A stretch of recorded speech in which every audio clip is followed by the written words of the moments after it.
Welcome to Close Listening. I'm Zach Morgenstern, joined as always by silent co-host Ludwig von Beek. This is now my third Meat Loaf video on this channel. So I sort of indirectly made a video about the first Bat Out of Hell album when I did my tribute to Meat Loaf shortly after his passing. And then I made a video about Bat Out of Hell 2. So naturally, my next video would be about Bat Out of Hell 3, but it's a bit more complicated than that. So what makes an album a Bat Out of Hell album? Well, all the songs on Bat Out of Hell were written by Jim Steinman. Jim Steinman was a friend of Meat Loaf's from the theater world, and he had this unique style of songwriting. His titles were often punchy expressions. His music was always over the top. The lyrics had sort of a campy intensity to them. And so with the exception of Meat Loaf's second album, Dead Ringer, basically what a Bat Out of Hell album is an album where the songs are written by Jim Steinman in his over-the-top style, and they're performed to their best of their ability, thanks to Meat Loaf's dynamic voice and acting chops. Eventually, Meat Loaf put out a part 3 in the Bat Out of Hell series called The Monster Is Loose. The problem is Jim Steinman, I believe due to health reasons, wasn't really available to write new material or help with producing. Meat Loaf's people wanted to go ahead anyway with releasing an album called Bat Out of Hell Part 3. Jim Steinman wasn't very happy about that. His people sued Meat Loaf's people because Jim Steinman says, no, it's not a Bat Out of Hell album if I'm not there. Anyway, 2016, Meat Loaf puts out an album called Braver Than We Are. All the songs on this album are written by Jim Steinman.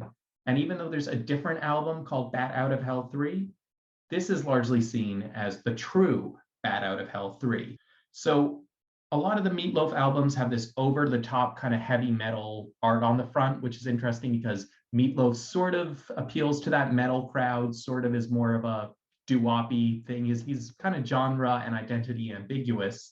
But on Bat Out of Hell 3, The Monster Is Loose, there was a giant picture of a dragon, as if the idea of being a bat out of hell, the idea of monstrousness and hellishness was literal.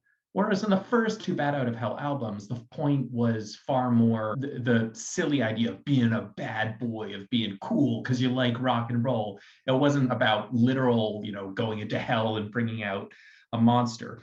And I think the illustration on this cover, which is definitely older Meat Loaf here, and I'm pretty sure Jim Steinman here being faced with these demons, that's far more in the spirit of the series. It's saying, look, it's not about fighting demons from hell. It's about the abstract idea of our inner badness, our inner sense of wildness, and fighting our inner demons. So let's talk about the tracks on this album. The first track on this one is called Who Needs the Young? It has a complex novelty song sound to it. I don't know if you know the song, They're Coming to Take Me Away, haha, but it kind of sounds like this. It's a rant with anxiety about aging and resentment for the young. Track 2 on the album is the sort of pièce de résistance. It's called Going All the Way, a song in 6 movements. Going All the Way is, of course, a reference to one of Meat Loaf's original hits, Paradise by the Dashboard Light, but the lyric you really hear in it is not Going All the Way, but Braver Than We Are. So in this one, we actually hear Meat Loaf singing quite a bit. You might not like the first track because it sounds more like he's chanting. And look, this is Meat Loaf as a man in his 60s. His voice is not as overwhelmingly powerful as it once was, but it's still good. And it still has personality. There's a kind of, I wouldn't say a lisp, but there's kind of a weird speech pattern in his delivery that gives it some personality. Another important thing with this track is it features a kind of quasi-angelic chorus singing with Meat Loaf. And that chorus is provided by 2 singers who kind of steal the show from him, Ellen Foley and Carla DeVito. Carla DeVito, you'll recognize if you ever looked up music videos of Meat Loaf's original songs from the 70s, Bat Out of Hell, Paradise by the Dashboard Light. She's the one performing the duets. However, on the original album, it was not Carla DeVito, it was Ellen Foley. So anyway, Meat Loaf brings back both of these 2 people to sing a duet. What is this song, Going All the Way, a song in 6 movements about? Well, I guess it's about we only have a strong sense of our internal struggles. We perceive others as strong and brave and perfect, and we put ourselves down relative to them. So it feels like this is the ghosts of his ex-girlfriends trying to reassure him, don't be so hard on yourself. Everyone seems braver than we are. We're all a bunch of cowards. Track number 3 is the most straightforwardly beautiful song on the album. It's called Speaking in Tongues. It has a kind of gospel, dunk me in the river kind of feel to it. And it's weird because so much of this album is filled with hopelessness of, we're all doomed. This one is this one moment of hope and piousness. And I don't know if it doesn't fit the rest or there's some subtler reason it's there. Track number 4 is called Loving You's a Dirty Job, but Somebody's Got to Do It. So this is a composition I believe Jim Steinman had written a while back. He wrote it for Bonnie Tyler, I think the artist most after Meat Loaf, whose career he was most responsible for. And the song is just a celebration of the mess of a long relationship. I didn't love it as a song, but it has a great title. Track number 5 is called Souvenirs. This one is kind of like a nostalgic breakup song. It brings in saxophones. Those are always great for nostalgia, I guess, because I think of the Buddy Holly song, Reminiscent, which also uses saxophones. And there's a quote from 2 Out of 3 Ain't Bad in there. They refer to crying icicles instead of tears. So this song, it does get catchy at the end when Meat Loaf begins to chant, I don't want to play with you no more. So along with track 2 going all the way, this song speaks to the pain of using love as an escape rather than genuinely falling in love with someone. And at the end of such a jaded relationship, you become cynical. And I guess you start to realize, damn, I didn't have a connection with you as a person. I was just using you as a doll. Track number 6 is called Only When I Feel. This is kind of like a sad dungeon song, like Davy Jones or some supervillains playing at their organ. It's a tragic song about having epiphanies late in life. What good is it to have these epiphanies if you don't fix them in time? Track number 7 is called More. This is a song demanding more from love. The singer even asks his partner why she is so undemanding. He wants someone who's demanding. He feels whatever he has isn't intense enough. He's like a love vampire. He needs to suck on that love. Track number 8 is called Gods. Godz. It's a plea for divine intervention, but in the form of battleships, bombers, and mines to make the bad people tremble. So we've heard earlier in the album that the protagonist of these songs is not brave, so he needs to call on a savior. I mean, what's a bit disturbing about this song for me is, calling on these war weapons to save the world from evil. It kind of reminds me of neocon political philosophy, like George Bush, Dick Cheney, those kind of people. All of this album up to this point is about being old and feeling like you've wasted your life, feeling like you've never had a good, loving relationship. This is an album about being a very angry, old person. And in this track, the singer becomes the stereotypical old person who's like a grouchy conservative who's just like, send in the army to solve my problem. That sort of vaguely right-wing theme arguably continues on the next track just because it's called Skull of Your Country. So maybe there's something nationalist going on there. Other than that, this song quotes Total Eclipse of the Heart. So Bonnie Tyler's big hit that Jim Steinman wrote for her and that Meat Loaf really wanted to sing. I believe there were at least 2 songs that became huge hits for other artists, Total Eclipse of the Heart, and It's All Coming Back to Me Now, that where Meat Loaf was really upset that his buddy Jim Steinman didn't say that he got to be the one that sung those songs. I guess because he was like, these are amazing songs and Jim and I were a team. Why are you giving these amazing songs to someone else?